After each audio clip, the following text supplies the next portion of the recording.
राजा निरंजन एक युवा राजा थे। उनके राज्य का विस्तार बड़ी तेजी से हो रहा था, लेकिन उन्हें एक अजीब समस्या का सामना करना पड़ रहा था। एक बहुत ही सुंदर स्त्री, भला की खूबसूरत, लेकिन वो सम्मोहन में बड़ी कुशल थी। उसने न सिर्फ इस राज्य बल्कि कई राज्य में अपना जादू चला रखा था। सम्मोहित करके वो लोगों से कुछ भी काम करवाती थी। राज में चोरी, लूटपाट और खून आम बात हो गई थी। उस स्त्री का लेकिन अभी तक कोई पता नहीं लगा पाया था, ना ही ठीक से उसके बारे में कोई बता पा रहा था। आए दिन राजा के सामने कोई ना कोई याचना लेकर राजमहल आता था। राज में चर्चा थी उस स्त्री का अंतिम शिकार राजा होगा, क्योंकि राजा को सम्मोहित करके वो राज की रानी बनना चाहती है। तब से राजा की सुरक्षा भी और बढ़ा दी गई। एक दिन एक भाई अपनी बहन के साथ राजमहल में आया। दोनों की हालत बहुत खराब थी। भाई अपने बहन के माथे पर हाथ रखकर आया था। बहन घायल थी और वो जन्म से बोल नहीं पाती थी। राजमहल में उसे जाने नहीं दिया गया। सैनिकों ने उसे द्वार पर ही रोक लिया। राजा ने दूर से यह देखा और उन्हें पहले उपचार के लिए राजमहल के उपचार केंद्र में भेजा गया। राजा ने स्वयं उपचार केंद्र जाकर उन्हें देखा। भाई और बहन दोनों रो रहे थे। रोता हुआ भाई बोला कि मैंने बड़ी मुश्किल से इसके विवाह के लिए स्वर्ण आभूषण बनवाए थे, लेकिन वो सम्मोहिनी हमें सम्मोहित करके सारे आभूषण लेकर चली गई। मेरी बहन मुझसे ज़्यादा सतर्क थी। इसने उसकी आँखों में न देखा, इसलिए जब वो आभूषण छीन रही थी तब इन दोनों में छीना झपटी हुई और इसकी यह हालत हो गई। राजा ने उस लड़की की ओर देखा। मासूम सी लड़की सहमी सी बैठी थी। राजा ने उससे पूछा कि क्या तुमने उसे ठीक से देखा है? उसे पकड़ने में हमारा सहयोग कर सकती हो?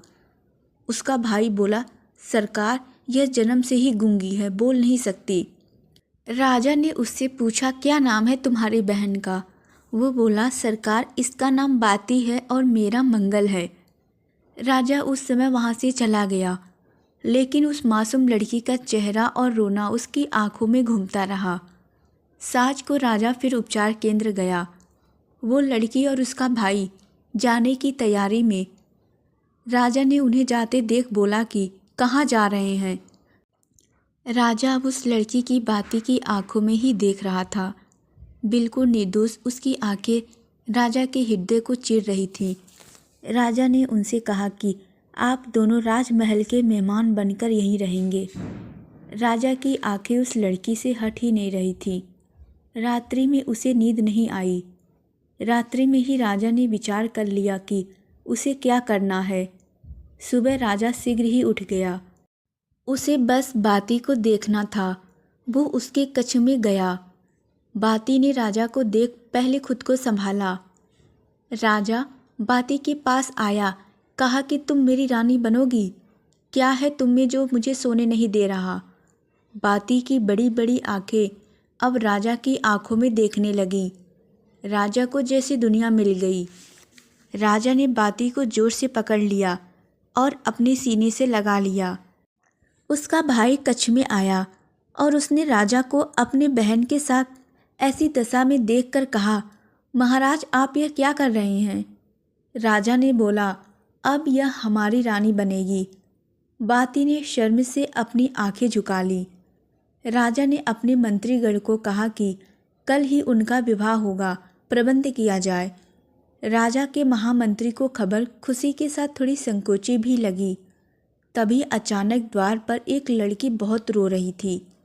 महामंत्री वहां गए। तब उन्हें पता चला कि वो लड़की भी बोल नहीं सकती। वो इशारों में कुछ समझाना चाह रही थी। थोड़ी देर बाद समझ आया कि उसका भाई सम्मोहिनी के वश में है, ऐसा यह कहना चाह रही है। महामंत्री को अब शक होने लगा। उसे पता चल गया था कि यह उसकी असली बहन है और राजा भी अब उस सम्मोहिनी के वश में है। राजा एक पल के लिए भी उसका हाथ वो नहीं छोड़ पा रहा था। सम्मोहिनी भी राजा को इस हालत में देखकर बहुत खुश हो रही थी। वो सोच रही थी, यह राजा तो अब मेरे लिए मरने को भी तैयार हो जाएगा, बस मुझे इसे इसी तरह सम्मोहित करके रखना होगा। महामंत्री को लग गया कि राजा को अब इस स्त्री के चंगुल से छुड़ाना होगा।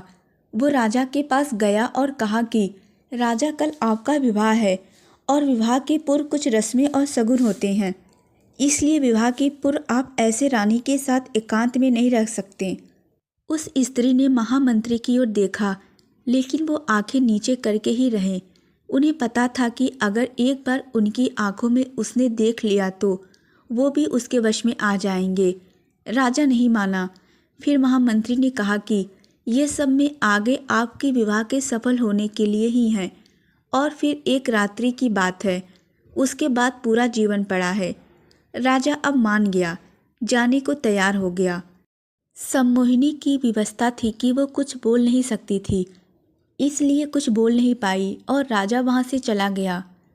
महामंत्री राजा को उनके कक्ष में ले गए।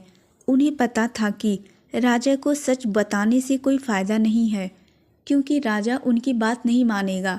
उन्हें किसी तरह से सम्मोहिनी के मुंह से कुछ बुलवाना पड़ेगा। इसलिए उन्होंने कहा कि राजा, अब से मंडप तक रानी आपको देख नहीं सकती, नहीं तो बहुत बड़ा अनर्थ होगा। इसलिए मैंने निर्णय लिया है कि हमें रानी की आंखों में काला कपड़ा बांधना होगा। राजा की हालत एक पागल से कम नहीं रह गई थी। उसने कहा, आपको जो सही लगता है करें, लेकिन कल मेरा विवाह कराएं और अधिक विलंब नहीं करें। महामंत्री ने कुछ महिलाओं को उस सम्मोहिनी के कक्ष में भेजा, जिन्होंने उसकी आंखें काले कपड़े से बंद कर दी। साथ ही साथ 2 स्त्रियां वहीं रहीं ताकि वो खोल नहीं सके। सम्मोहिनी विवश थी कि क्योंकि वो बोल नहीं सकती थी, वरना उसका भेद खुल जाता, इसलिए वो चुप रही। अगले दिन मंडप सजाया गया था। राजा आतुरता से वहाँ उसकी राह देख रहा था। दुल्हन को लाया गया। आँखों पे काला कपड़ा था। फिर मंडप पहुँचने पर काला कपड़ा हटाया गया।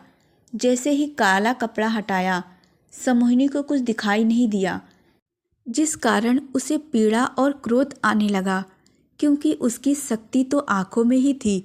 वो जोर से चिल्लाई, महामंत्री, तूने मुझे अंधा कर दिया। ऐसा कहकर वो इधर उधर हड़बड़ाकर दौड़ने लगी। तूने मुझे अंधा कर दिया। सारा मंडप बिखर गया। राजा भी उसकी वाणी सुनकर जैसे नींद से जाग गया हो। उसका सम्मोहन टूट गया। राजा ने कहा, तो अच्छा तो तुम हो। वो हमें भी धोखा दे रही थी।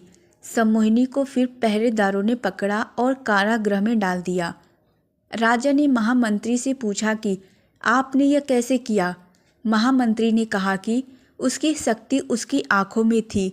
मैंने कुछ समय के लिए उसे एक पदार्थ से अंधा किया और उसकी असलियत सामने आ गई। राजा ने उन दोनों भाई बहनों को धन्यवाद के साथ विदा किया और महामंत्री को भी और राज्य को बचाने के लिए भी धन्यवाद दिया।